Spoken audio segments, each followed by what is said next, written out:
Hello, everybody, and welcome. Hi, I'm Ryan, and I work for the Central Park Conservancy. Welcome to Central Park.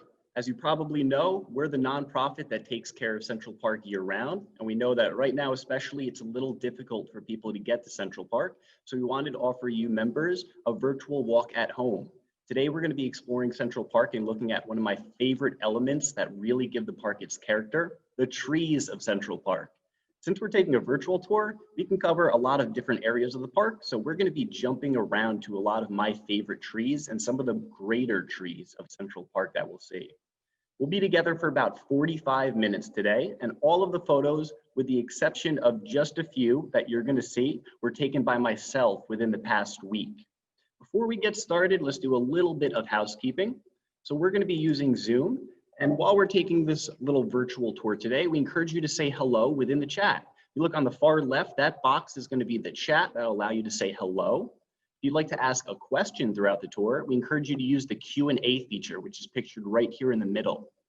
My colleagues Ian and Brendan are going to be on the back end answering any questions that you may have on today's tour. I'll also be launching a few polls as we go throughout the tour today that'll pop up on your screen. That's pictured on the far right. Those polls will ask you little questions and we can see what everybody answers and kind of get a feel for what the group has maybe seen or liked throughout the tour today. So we're going to start today's tour up. On today's tour, we're going to cover 4 different topics. We have 45 minutes, so we'll only get to each one briefly, but we'll spend as much time as we can on each. First thing we're really going to talk a bit about is the history of trees here in Central Park. Kind of what the landscape looked a little like before really trees and before the creation of Central Park, and how they kind of changed use over time. Second thing we'll briefly talk about is really just the general importance of trees for New York City, really for all cities. After that, we're going to spend a majority of our tour today talking about some ID tips and really looking at trees firsthand. I'm going to mention about 5 to 7 ID tips that I like to use for identifying trees. And we'll talk about a few examples of trees that really illustrate those ID tips very, very well. Pictured down there too is a little tree care map, or street tree map rather, that you can find in the New York City Parks Department and identify trees that might be growing on the streets where you live. The last thing we're going to talk a little bit about in today's walk is going to be the Central Park Conservancy's care for trees and a little bit about how we care for trees and what we do with them here in Central Park. Without further ado, let's begin with a little bit of the history of trees here in Central Park.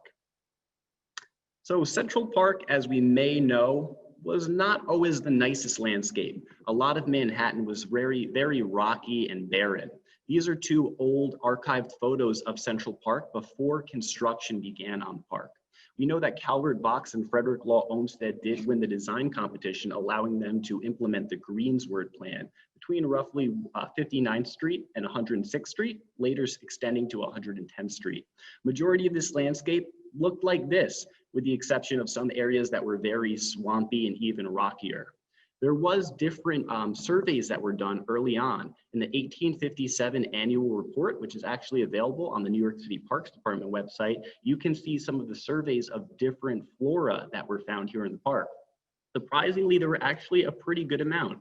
The total number of species found throughout this pre-park landscape was about 70, and about 150,000 different specimens. So of those 70 species, it's actually interesting to find out that there were about 25 species of trees, and quite a few of them growing, but of course, none of the trees were the size of the ones we really see today. And of course, there were a lot less. So there were roughly about 25 species of trees that were found here in the park. I'm going to actually pull up our first poll here, and I want to see if you want to take a guess as to how many species of trees you think we have in the park today.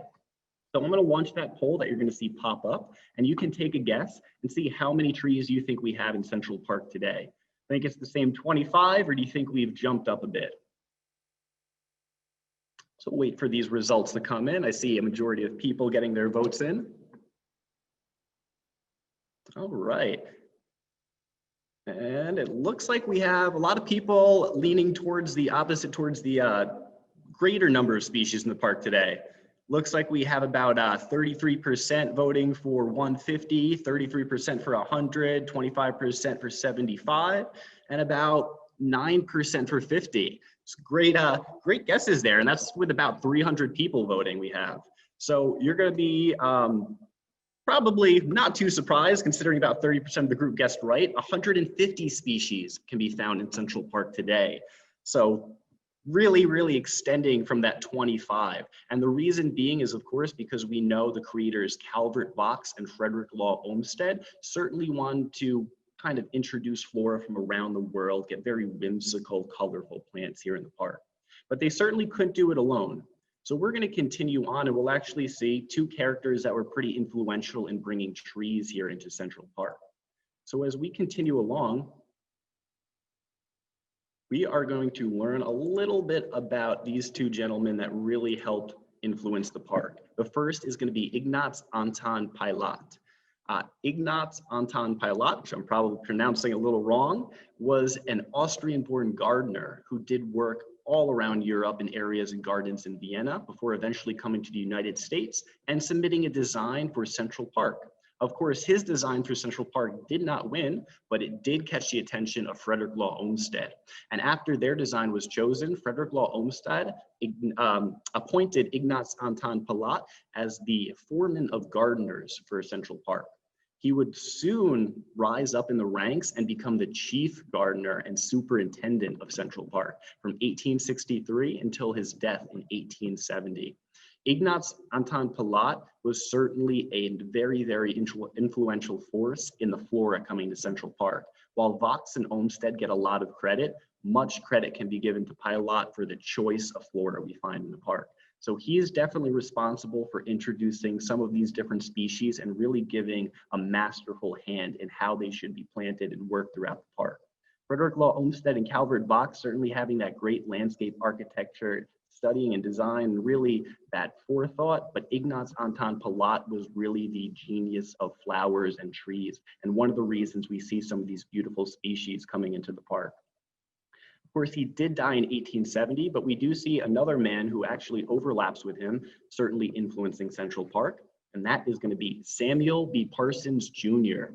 Samuel Parsons Jr., he was a very talented man who worked at his father's nursery in Queens. He eventually did go to Yale and graduate with a bachelor's degree in philosophy. And when he had come back to his father's nursery in Queens, he had the pleasant surprise of finding out that Frederick Law Olmsted had chosen and selected their nursery to supply Central Park with trees.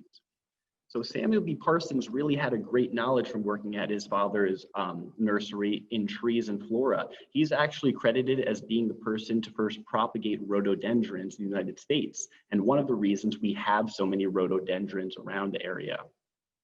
I actually see somebody in the questions that asked, is Parsons Boulevard, Jamaica, Queens named after him? That is not, but if you actually go to Cassena Park in Queens, the Parsons Boulevard that actually might be the same one, the Parsons Boulevard that runs through Cassena Park in Queens is actually named after Samuel B. Parsons Jr. And that's because that area in Cassena Park was where a majority of the area, was where a majority of the nursery area that their father, that his father owned existed. So definitely a good mention there. We can also see that Samuel B. Parsons would eventually become Vaux's apprentice, really giving a lot of masterful help and influence to Central Park and throughout really all of New York City. As we do continue down, we are going to come to some of the next, oh, sorry about that. There we go. We're going to come to some of the other kind of historical uses that we see trees implementing in Central Park, which is more for aesthetic design and kind of balance. This picture on the top left is an early archive photo of the mall, and we can see those early elm trees being planted. Those elms unfortunately did not survive. We did see the first 2 generations of elm trees not really surviving and needing replacement. If you walk down the mall presently, those larger elms that remain there now are from the 3rd generation of planting, which came around 1919. But still a beautiful picture, and we can see how many trees were used for formal uses, very different than what they are used for today. Not so much recreation, except for just a little bit. You'll see this picture on the top right, which is of the original boathouse located on the east side of the lake, where today the Loeb Boathouse is centered. This original boathouse, like today's Loeb boathouse rented out rowboats that you could sail around the lake. It is theorized or said that the paddles and oars used for these rowboats were actually made from a tree that is local to New York and found in Central Park, ash trees. Ash trees certainly have a hardy wood. We'll maybe see one today on our walk. And they're also used for a very famous baseball bat. You might have heard of Louisville Sluggers. But a pretty cool tree that we can actually see throughout Central Park and see throughout New York State. Today, we certainly see trees have changed up their use quite a bit. They are still used here and there for formal planting, but today recreation has certainly taken a hold. We see many fields becoming baseball diamonds with trees providing shade for the crowd to sit around, picnickers like those people on the bottom left.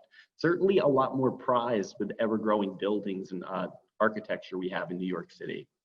But one thing that remains constant in the past and the present is rustic architecture and that use for trees. We see trees being used for a lot of this beautiful craft that can be found throughout the park. On the bottom right is a picture of Hackberry Hill over in the Howlett Nature Sanctuary, one of my favorite rustic benches that does a complete 360 around those hackberry trees. A very beautiful area, and all of this wood constructed by all of this architecture constructed in-house by the Central Park Conservancy. So we'll see a few different uses like this throughout our tour today, or at least talk about them. But we're going to continue on to the importance of trees. 4 different things that trees do, and you can already see one that snuck onto the screen. I couldn't even keep energy conservation away, so we'll talk about that one first. One of the major things that trees help New York City, and really all cities do, is they help conserve energy. You can imagine we've had some very, very hot days recently, so we're probably using a lot of air conditioning. You can imagine anywhere where sun is shining in is going to up the heat. So trees, especially ones on the street, actually block a lot of sun from entering households and reduce the air conditioning and energy costs that we need.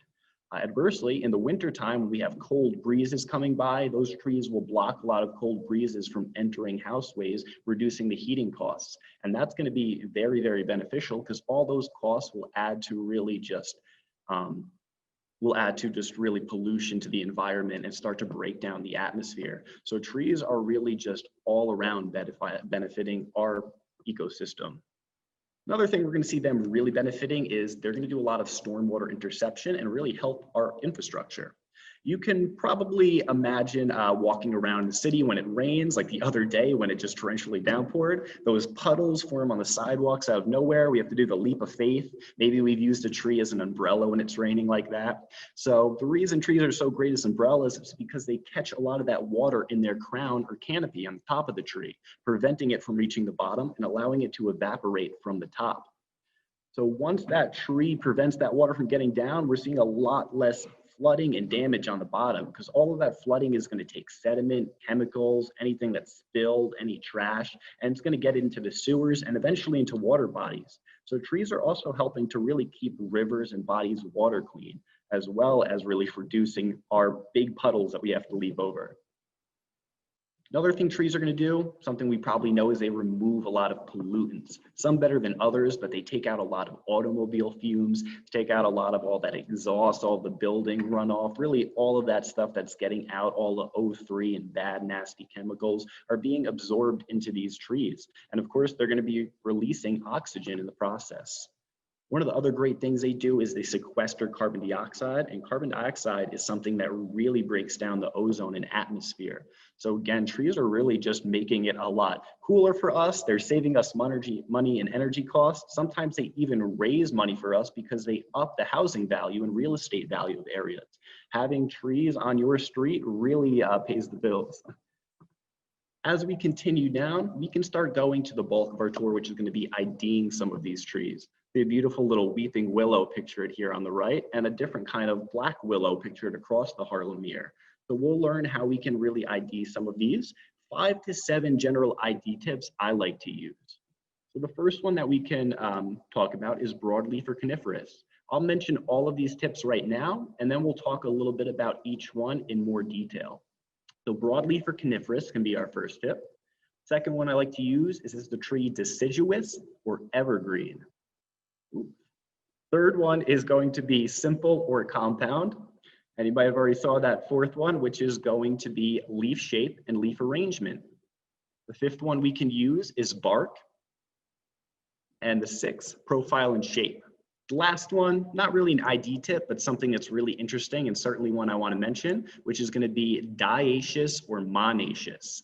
Dioecious and monoecious are probably the biggest words we're going to hear today. But we'll talk again a little bit about these in more detail, and we'll look at trees that really exemplify what each of these are meaning. So we'll continue and we'll look at our first tip. So looking through the questions, I see a couple cool ones like how do trees grow in the sidewalk and get enough water for their roots? We're actually going to see a couple trees today that grow on city streets along the sidewalks, and they're very, very hardy trees.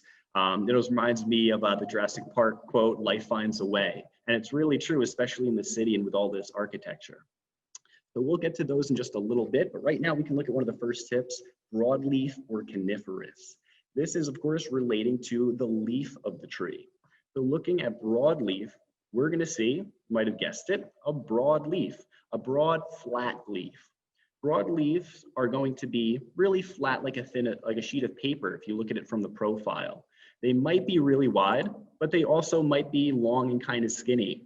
As long as they're really all flat, they have these veins going through them.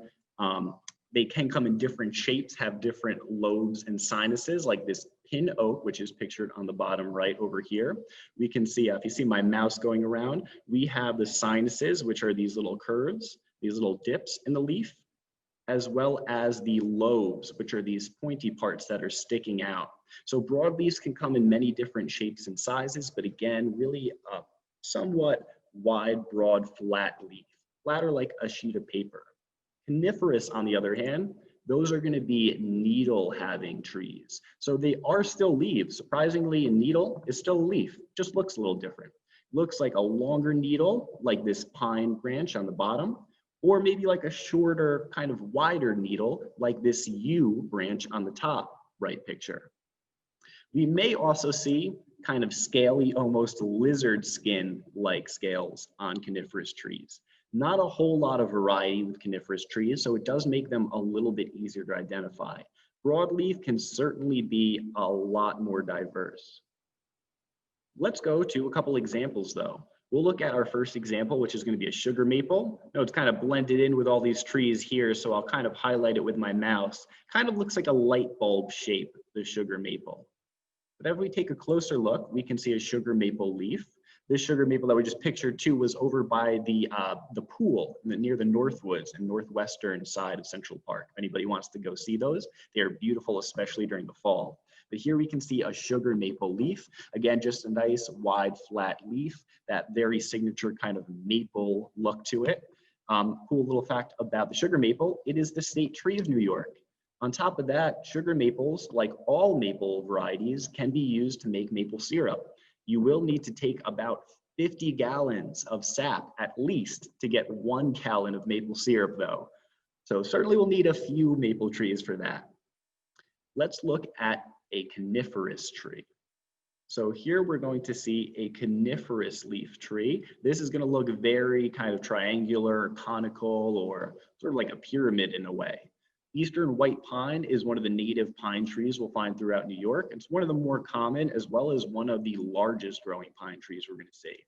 You can look at those needles though and see they're very long and thin, growing in tufts, little clusters of 5.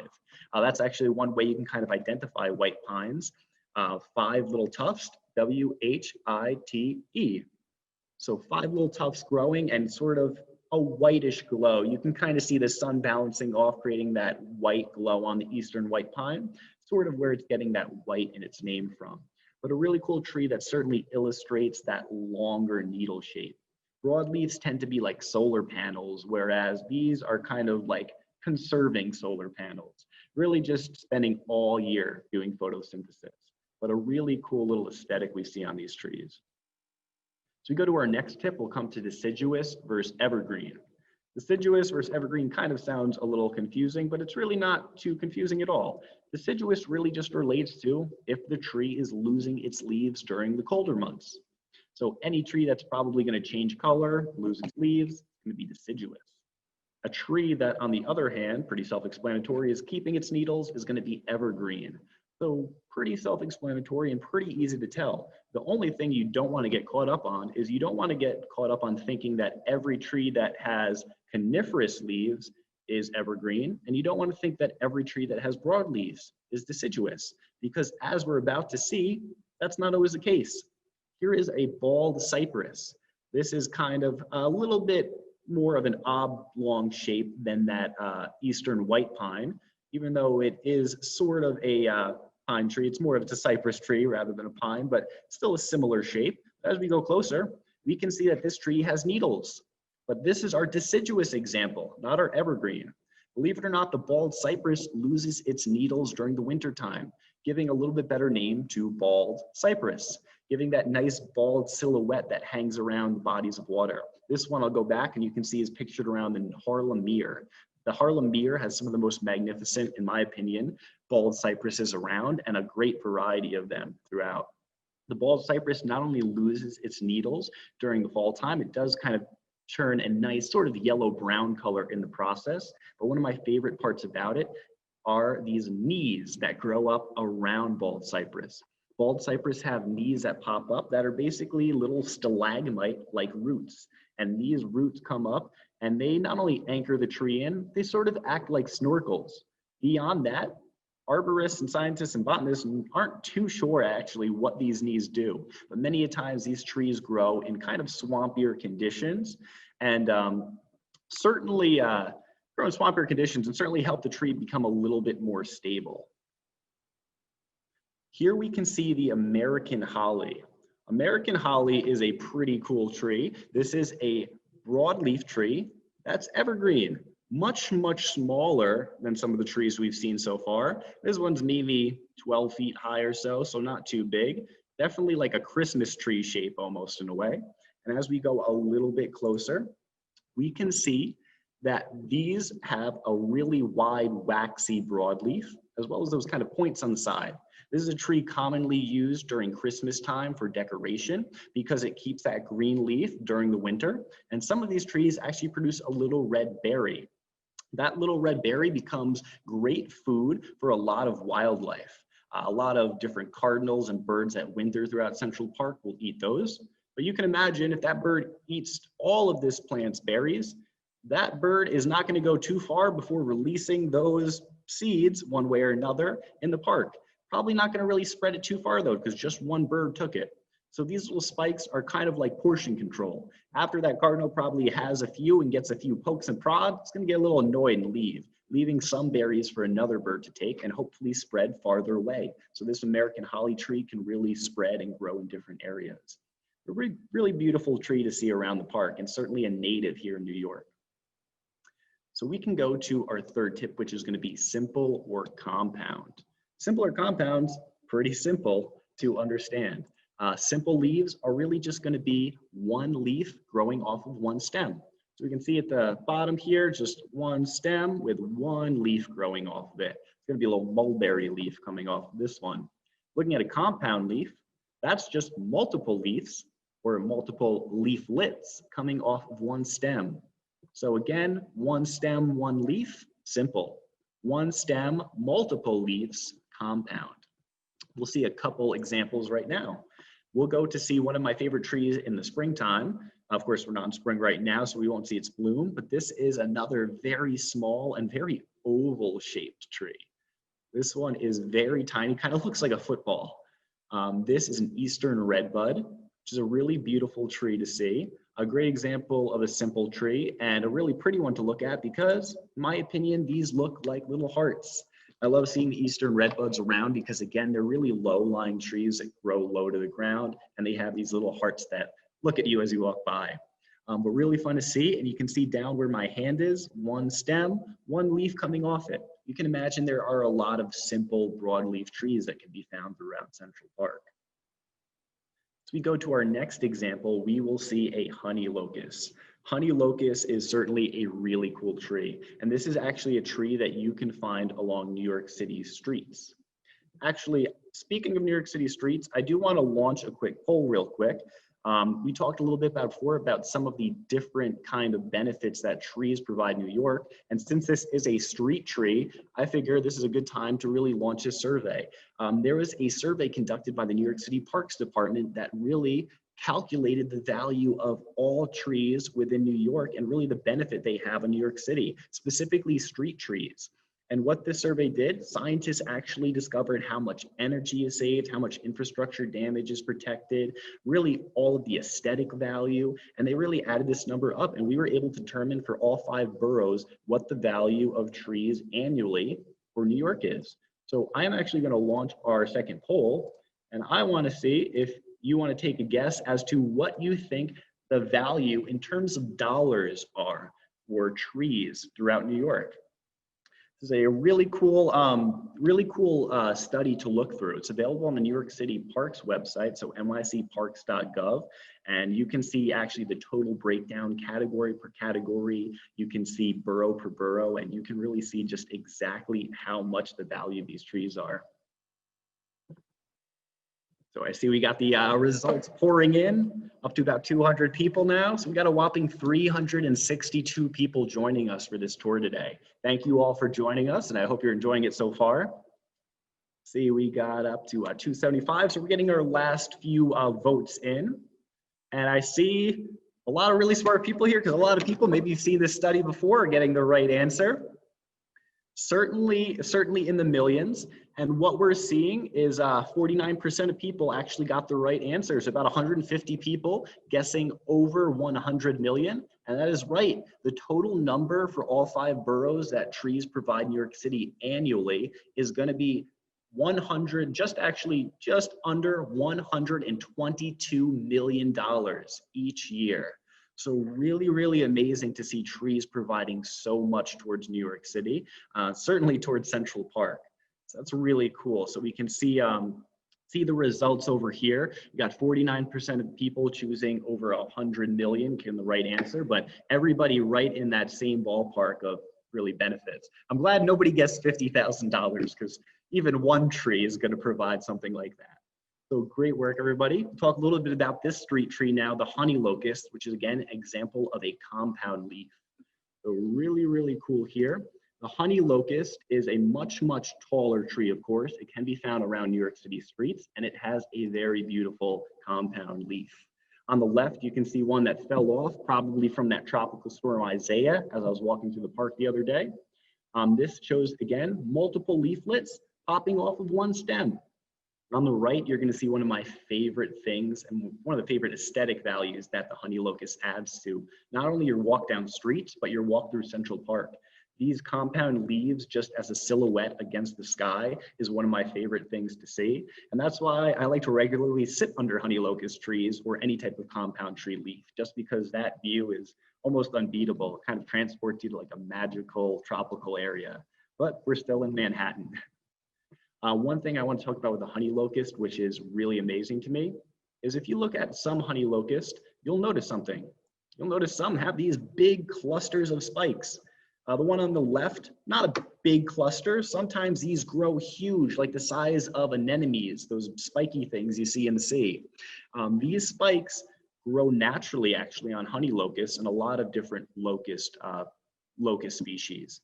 These spikes can get very large. The one picture on the right in my hand is about 3 inches or so, but a lot of them can get up to almost 5, 6 inches. I think some could even get up to 8 inches. And these are really, really hardy. Locust trees in general are really hardy trees. One of the reasons they're put on streets because they can take a good beating. They can certainly bend and deal with a lot of wind. They have beautiful leaves, take in a lot of those toxins and deal with acidic soil. But they're really hardy and produce these spikes. And these spikes are even difficult to get off. Even if you were cutting that off with a knife, it would still give you a little bit of trouble. These were actually used by Native American tribes. Lenape Native Americans, used these honey locust spikes for spearheads and for different weapons while hunting. Really, really amazing. And certainly a parrot once you see one of these and see how sharp those really are. So those are really sharp and pretty dangerous. But if you walk through the park or even the streets and see honey locusts, you might not see these clusters on there.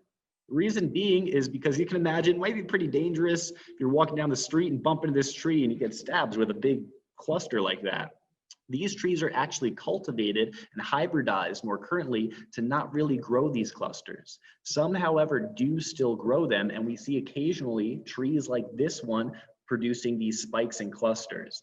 Many that are on the street, if they produce these, do get chopped off, but occasionally throughout parks and areas, you can see these honey locusts, and especially in the wild, growing with massive, massive spikes on them. Really, really cool kind of piece of history that we see existing here. So we'll continue along. You can keep your eye out for honey locust trees. And if anybody wants to look for this one in particular, this is a tree located around 103rd and 5th Avenue near East Meadow. But we'll continue down to another tip, which is going to be leaf shape. And as you can see from this little illustration, which shows you a very, very small number of different leaf shapes, you can see that there is a lot of different variety. Leaf shape is something good to look at and something good to take into account, but it's not something you really want to rely on. You don't want to rely on it because there's a couple different reasons. One, in the wintertime, most of those leaves, at least from deciduous trees, are going to be gone. So you're going to lose a big identifying tip if you're relying on leaf shape.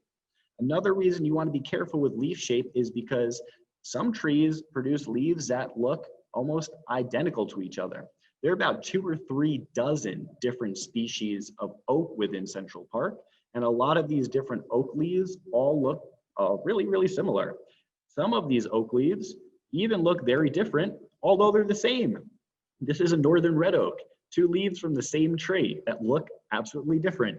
So if you're going by leaf shape solely, this is going to throw you for a real whirl, and you're probably going to go mad. This is why you don't want to rely just on leaf shape.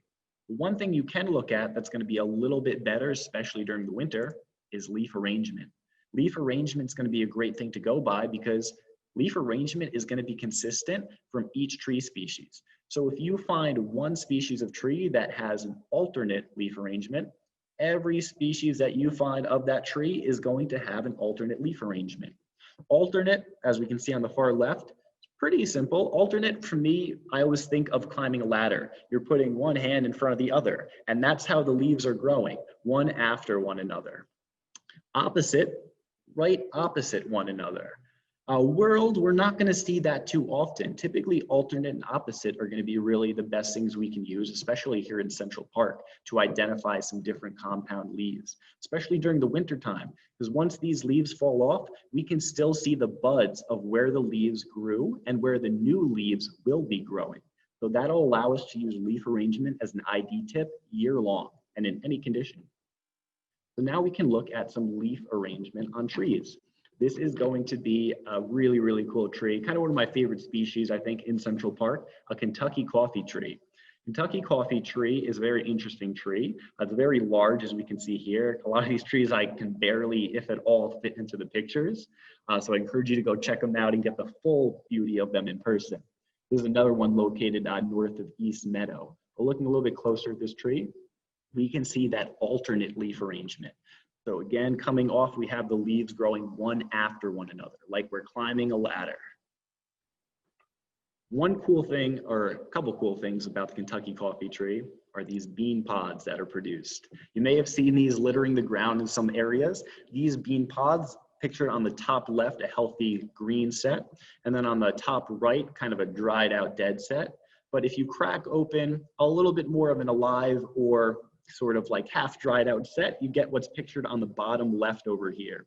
And you can see this kind of big kind of bean pod cracked open with 5 coffee beans inside. These are coffee beans from this coffee tree. They don't produce the exact type of coffee that we drink, but they do produce an alternative which could be used for coffee.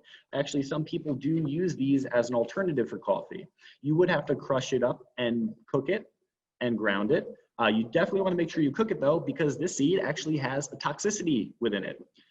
These seeds have a type of toxin, and because of that, you do need to cook it before you use it, if you were. And because of that, you'll also see no animals really utilizing this. It's really interesting. You're not going to see any animals eating the seed, so it's not going to be spread around through animal use. You're also going to see, if you were to pick up one of those seeds on the bottom right over here, you could take that, put it on the ground, stomp on it, maybe hit it with a hammer, and it might not break. I've stomped on these for quite some time and nothing. They are almost impossible to break without tools. So how would this possibly really grow in the wild?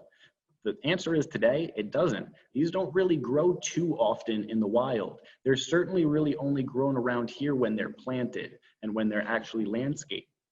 So this tree is interesting. The reason that scientists think this tree is around is because of something called evolutionary anachronism. An evolutionary anachronism is basically suggesting that this tree grew with some other type of flora or fauna that benefited. Basically a mutualism that helped benefit both species, allowing them to coexist and grow. One of those species, though, is no longer around, so that's why this tree is kind of lulled out and really doesn't grow too wildly anymore.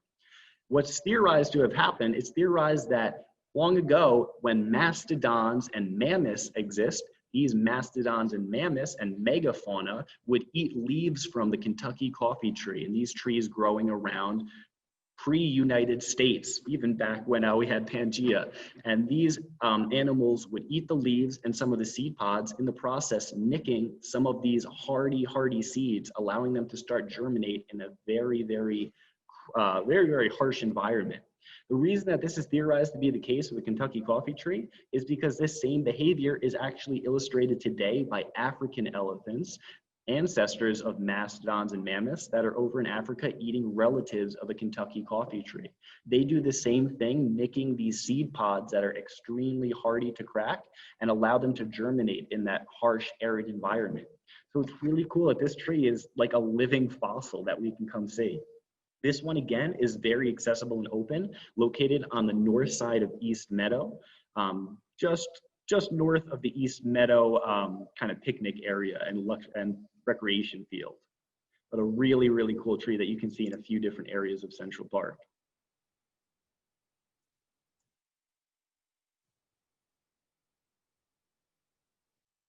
All right, so we're gonna come up to the green ash. This is gonna be an example of an opposite leaf arrangement tree.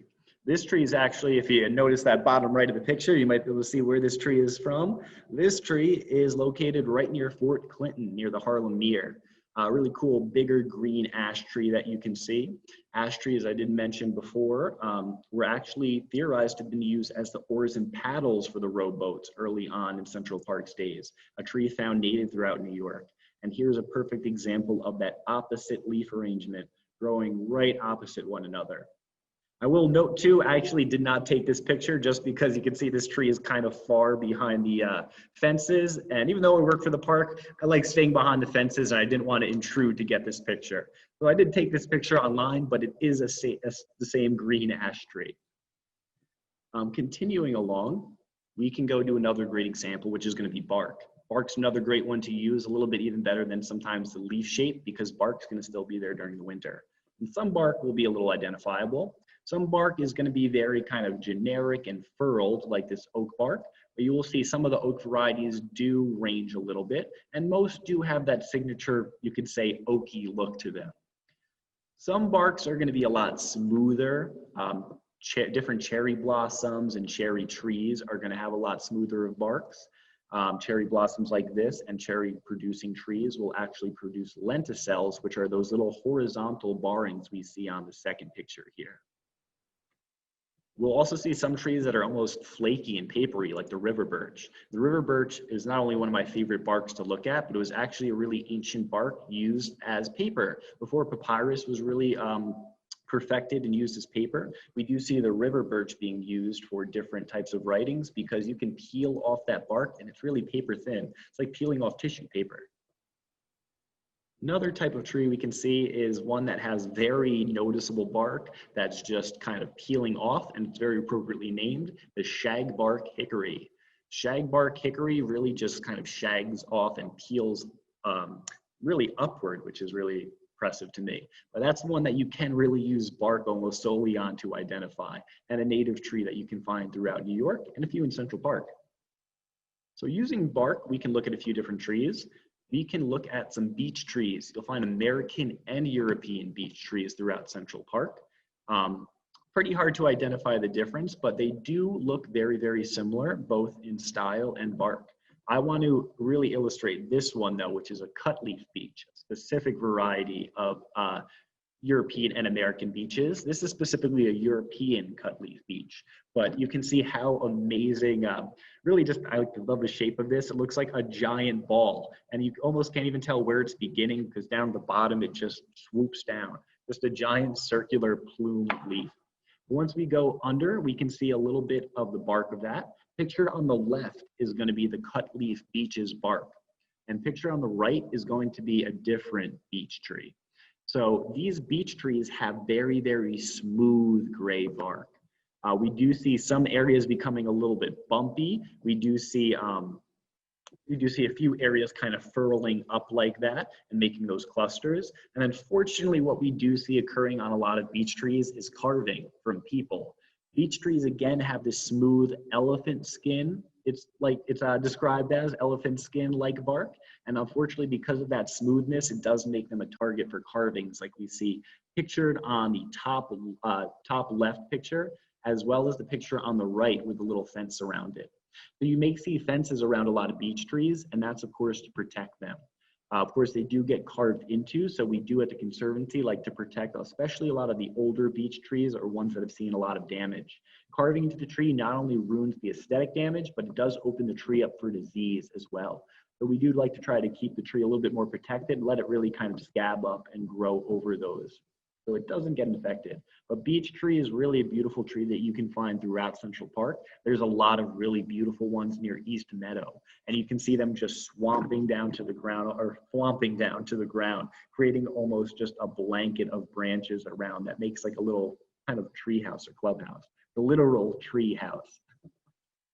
As we continue along, we're going to see another pretty identifiable tree based on its bark, London plane.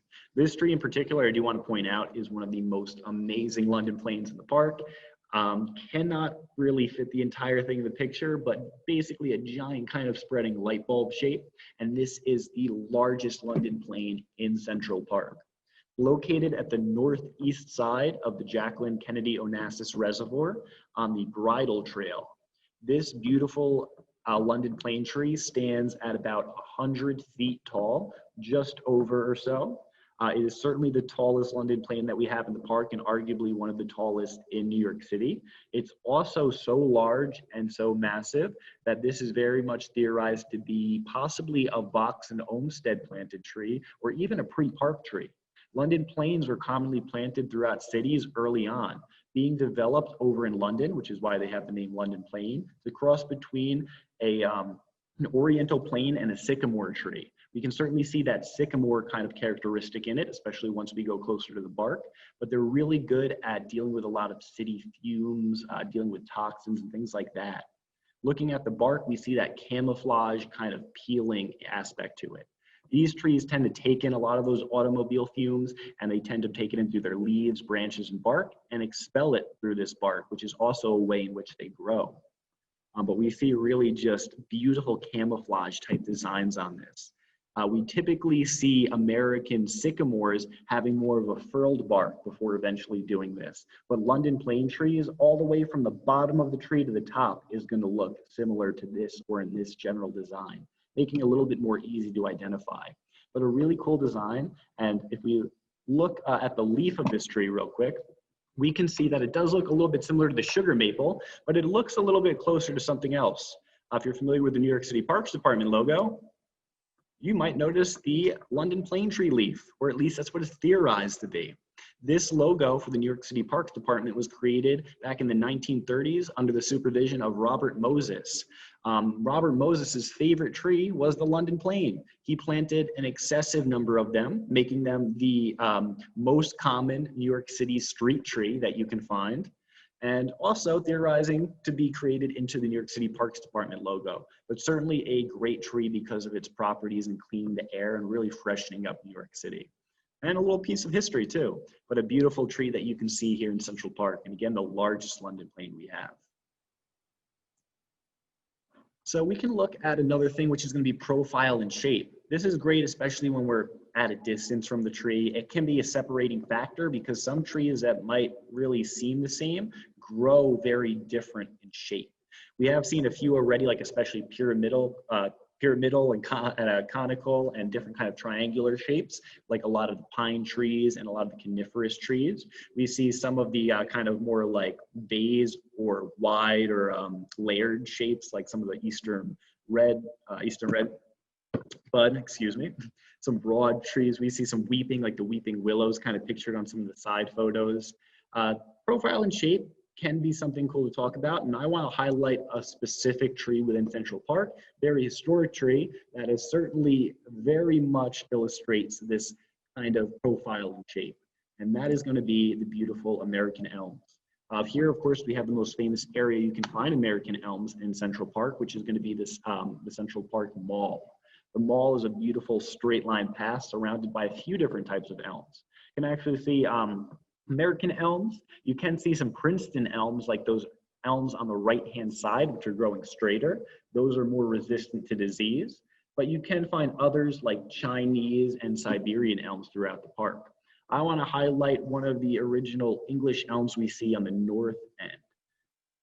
English elms and American elms are some of the most beautiful elm trees because they grow so widespread. This is why they were chosen to highlight the mall, to really create a canopy type style path over it. This tree here, again, no justice is done from this picture, but this is one of the most beautiful elm trees you might ever see.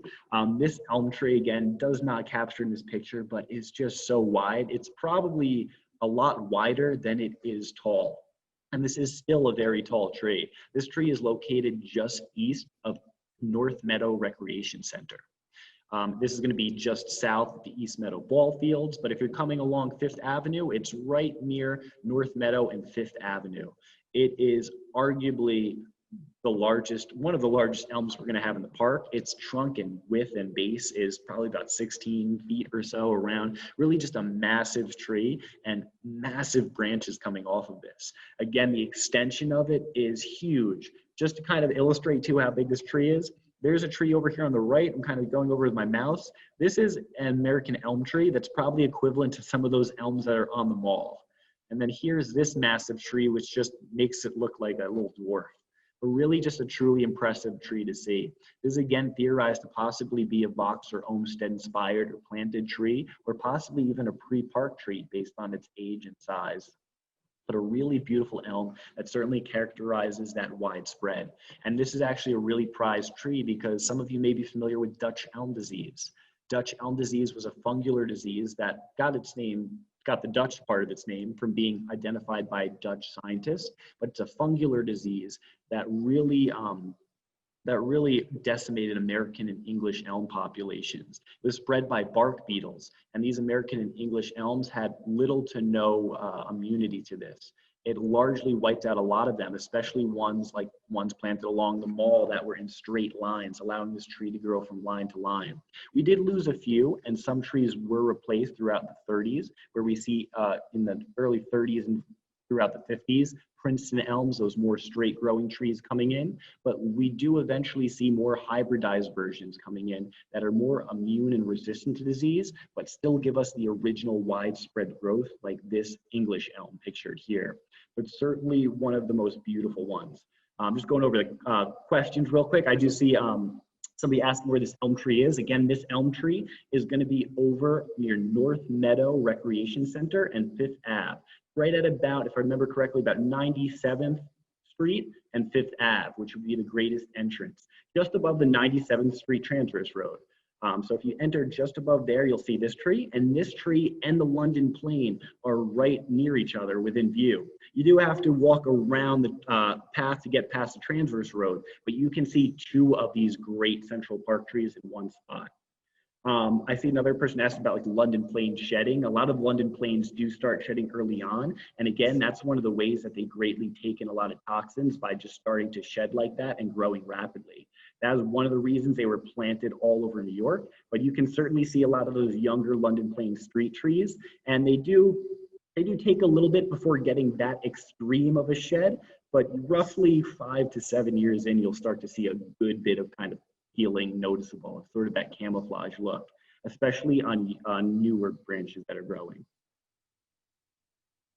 All right.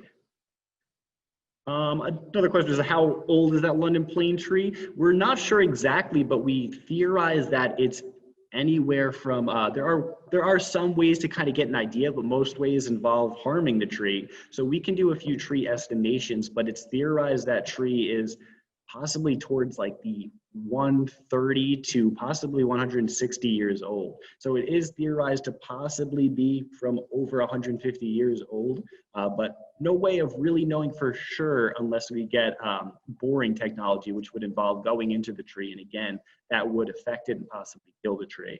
So we can do little equations and theorize what it is, but my guess is it's about 100 and I want to say 135 will be my guess. If we ever find out, you can hold me to it. If we continue along though a little bit, we can see a last thing, which isn't so much a tip, but something really interesting that I definitely wanted to share. Dioecious or monoecious. So we tend to think probably, or maybe just not think about it, about trees really having genders or sexes. Trees actually do. Some trees are dioecious, which means there are male flowers produced on some of those trees and female flowers produced on other trees. That's one of the kind of interesting things about trees is that some, again, have male producing flowers and some have female producing flowers, and they actually need one another to pollinate and eventually spread. A lot of trees, though, tend to be monoecious, meaning that both the male and female flowers are produced on the same plant.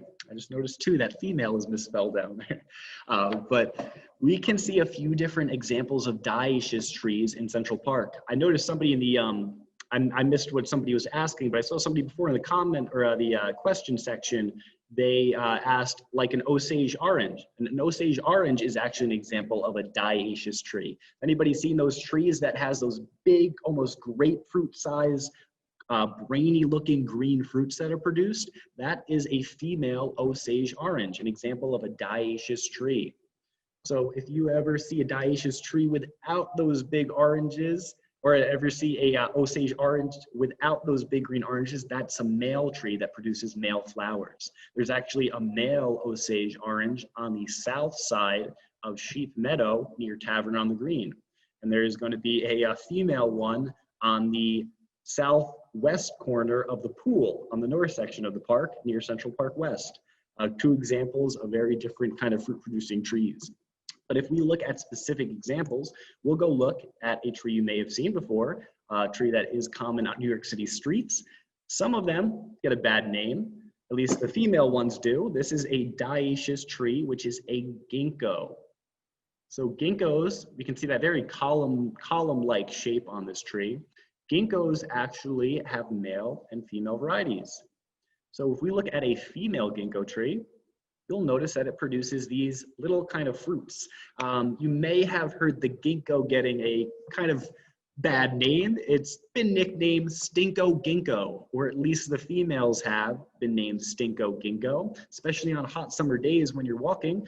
These fruits, which fall to the ground and eventually get crushed, produce a pretty nasty smell. It's been compared to body odor. So you can imagine adding the heat to that doesn't fare too well. These trees, though, do produce this little fruit, which inside this kind of nasty casing has this little seed, which you can see pictured on the right in my hand. This little seed does need to be cooked. Like the Kentucky coffee tree, it does have a little toxicity to it, but one where you could eat a few of these and be fine. But typically these are cooked, and many of them are actually served in different Asian culture cuisines. Sorbets and things like that, and some fanciful restaurants will actually have a seed from this ginkgo variety planted on top or placed on top. Pretty cool, but sometimes you see people gathering ginkgo seeds to cook and use for culinary uses. I don't recommend eating anything from the park though, because again, being around the city, taking in all these toxins and everything like that, it is being expelled through different parts of the tree and possibly the fruits. But really cool, you can see male and female varieties of ginkgo. If you go up to the north side of the pool, near the Northwoods in Central Park, you can see a male ginkgo and a female ginkgo right next to each other, which is where I took this photo. As we continue along a little bit, we can look at a black locust, which is going to be an example of a monoecious tree. A monoecious tree is going to be, again, trees that produce both male and female flowers on them. So this tree is really just going to need the help of pollinators like bees, butterflies, birds, bats, different things like that to help it produce and spread, as opposed to another tree with the opposite growing flower. Black locust, though, we can see that kind of oblong, just similar to the honey locust. It grows up a lot and then starts branching out all over.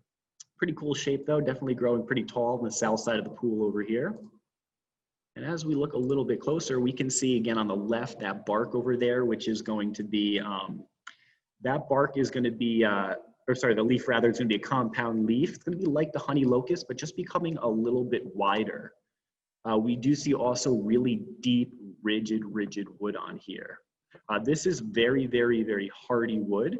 And this wood is actually used for a lot of stuff within Central Park.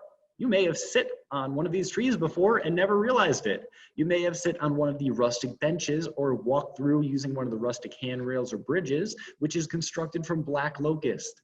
The rustic architecture throughout the park is made from black locust because black locust is very hardy and rot resistant. Can last a good 10 to 15 years before needing replacement. And actually today we use black locust, or others use black locust as the cross sections for telephone poles. But here in the park, you can find it all throughout a lot of woodlands where rustic architecture exists. I just want to answer a couple of cool questions I see on here. One person asked about sassafras trees. You can certainly find a few different sassafras trees throughout Central Park. Those are trees that are interesting because they produce 3 different leaf shapes. A cool way to identify sassafras, you can use your hand. They have solid hand shapes, just complete round leaf. They have mitten-shaped leaves. And then I can't do the third one, but if you can do this, you'll be set for identifying sassafras. Star Trek. So palm, mitten, and Star Trek shaped leaves are what the sassafras plants have. If you walk through the Northwoods right near this bridge picture on the left, actually, you can find a large cluster of sassafras. Those were original trees found in the park. They are native to New York, and they were found in very high numbers in the original park surveying. Actually, in the thousands, sassafras were found. I also see somebody asked about linden trees. Linden trees can be found throughout the park as well. They're similar to eastern redbuds. They kind of have a heart-shaped leaf, but more of like an oblong shape. There's actually a few near the conservatory garden, as well as along the Great Lawn that are really nice. And one last thing I'll mention is I do see somebody asking when ginkgos came in the country. And ginkgos have been around for quite some time. They were brought in kind of just early travel landscape architecture. I don't know exactly when, but this ginkgo trees rather are actually an ancient breed of tree. They've been around since the dinosaurs and have gone through very, very little evolutionary change. They did, however, though, start to widen out and become a broadleaf. Ginkgos were at one point more of a coniferous leaf, having a very kind of thin, narrow, and then eventually spreading out to that fan shape. So that was a little adaptation they had, but very little change over their long, long history. We're gonna just continue down a little bit. I do see one more question I'll answer. I do see somebody asking about plaques on trees in Central Park. So we actually have a few great tree walks where you can find plaque trees. There is a Great Lawn tree walk, as well as an East Meadow tree walk. And then we do also have,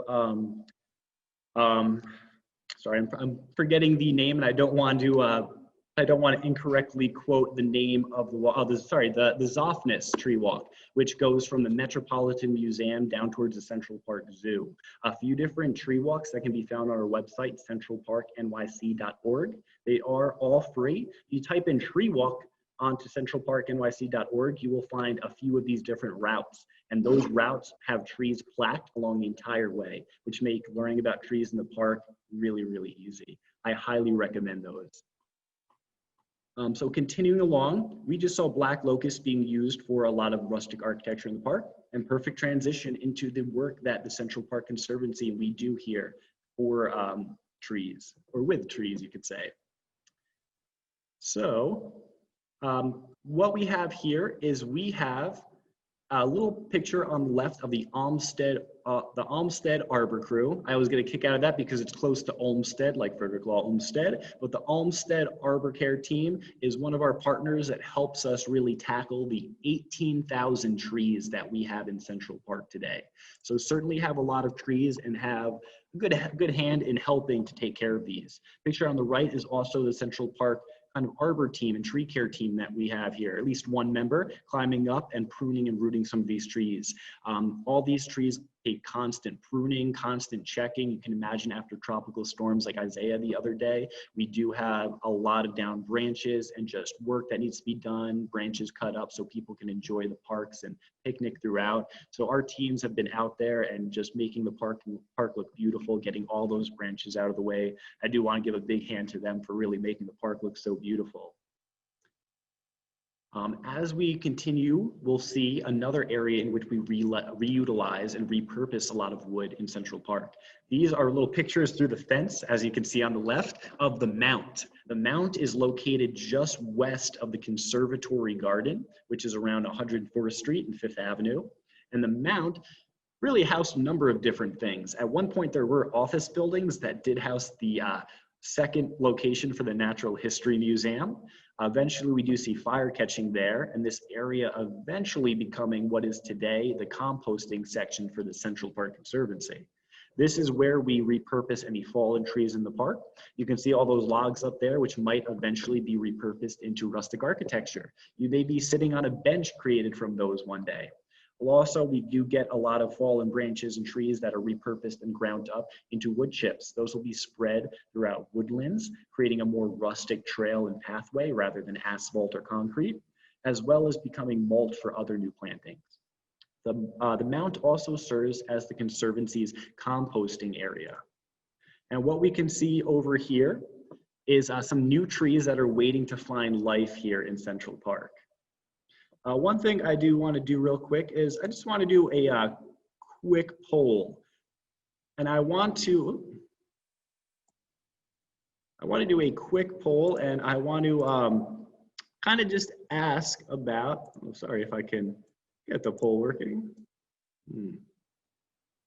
All right, I just want to watch a quick poll, and I want to see real quick if anybody wants to take a guess as to how many arborists we have that work here at the Central Park Conservancy. We do have a good hand of help here at Central Park Conservancy.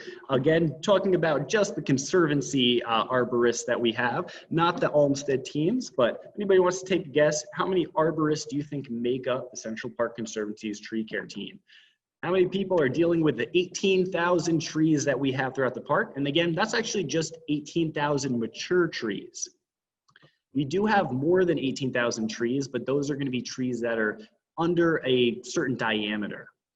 So 18,000 larger mature trees throughout Central Park. And those are going to be cared for by, we'll see in just a little bit, but it looks like we have most of our results pouring in.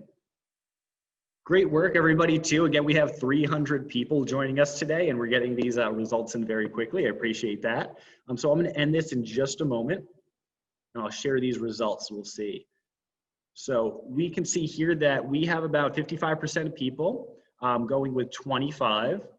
We have 71% going with, or 71 people rather, sorry, going with 15. 30 people going with 9. So it looks like a majority of these people really thinking about 25. So let's continue along. We will see again some of the repurposing here, like the Hallett Nature Sanctuary, which are some of my favorite gates using that black locust. And these are all again constructed by the Conservancy's craft team, which constructs rustic architecture in the park. But we are very thankful to our, here's the answer, 6-person. We have 6 arborists working for the Conservancy. We are very thankful for the 6 arborists who help take care of the 18,000 trees, along with the partnership with the Olmsted Tree Care Service. But this team really is wonderful at caring for the park. I do want to extend during this time a big thank you to all of our essential workers, all of our tree care team, everybody who's been making the park so beautiful, especially after these recent storms, a lot of extra work on top of all the hassle that's already been going on. So I do want to just extend the biggest debt of gratitude to all of the workers out there, as well as yourselves for donating to the Central Park Conservancy, because we certainly would not be able to do this work and not be able to do it so well without help from generous people like yourselves. So I want to thank you all so much. I do want to launch one more poll real quick. We are coming just to the end of the tour here. So real quick, I'm going to launch this last poll, and I want to see,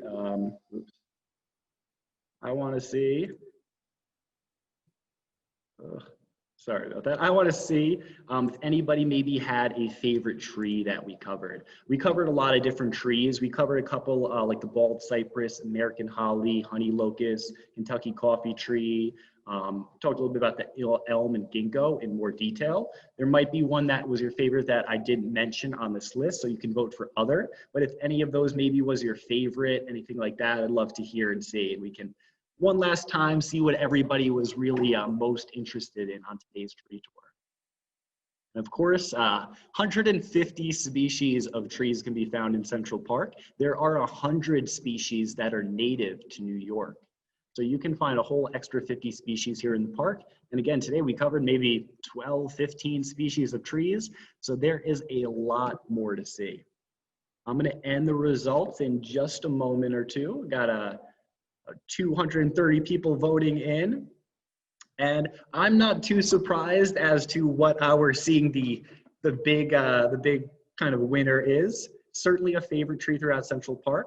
So I'm going to end this in just a moment. Right, so let's share these results. Once my computer eventually loads. All right, here we are. So sharing the results, we can see that, no big surprise, the elm tree was a favorite. Elm trees are always a favorite, especially that one I showed. So I don't blame you, because that one elm tree is certainly one of Central Park's greatest trees. If you actually go onto the New York City Parks Department website, so nycparks.gov, you can actually search great trees of Central Park. Even if you just type in Central Park trees, they have a list that's titled Central Park Great Trees, and you will find trees like that elm, as well as I believe the London plane on there. You'll find a lot of magnificent trees that are certainly worth checking out here in Central Park. All right, so sorry about that. So with that, this does bring us to the end of our walk today. I do want to thank you all so much for joining us again. I know it's, again, very difficult getting to the park, and we appreciate you joining us. Again, we had about 320 people or so joining us for our walk today. I hope you learned a little bit on today's virtual walk. And even though you might not be able to make it to the park, I hope that you were able to really kind of feel like you made it here through this little virtual walk today. We're, of course, going to be continuing these virtual programs, certainly going to be offering special programs for members as a bit of thank you for really helping us do our work here in the park. There's also plenty more that you can do to learn about trees. Again, if you go to the Parks Department website, nycparks.gov, you can see the New York City Street Tree Guide, which will show you trees that might be growing near where you live. It'll again show you things like the street value and give you that $122 million analysis of how much trees are annually benefiting New York City. And it'll also give you things like just cool, fun tree tips. You can find things as well like Central Park Entire, which is an application for iPhones, as well as a map that we sell online that shows you the location of every single tree in Central Park and how many there are. There's plenty of other stuff though on our website, centralparknyc.org, that you can find. You can find an interview with the arborists, and you can meet some of the arborists I showed in that last picture, all 6 of them. I'll learn a little bit about the work that we do here in the park. But of course, there's plenty of trees to explore around, and there's plenty of time to do so. I want to thank you again so much for joining us. Again, anybody has any questions, I'm going to keep this running for about 5 minutes or so, and my colleagues, Ian and Brendan, as well as myself, will hop on and answer a few questions that anybody has. But again, thank you so much for contributing to the Conservancy and for joining us today. From all of us here at Central Park Conservancy, be safe and be well.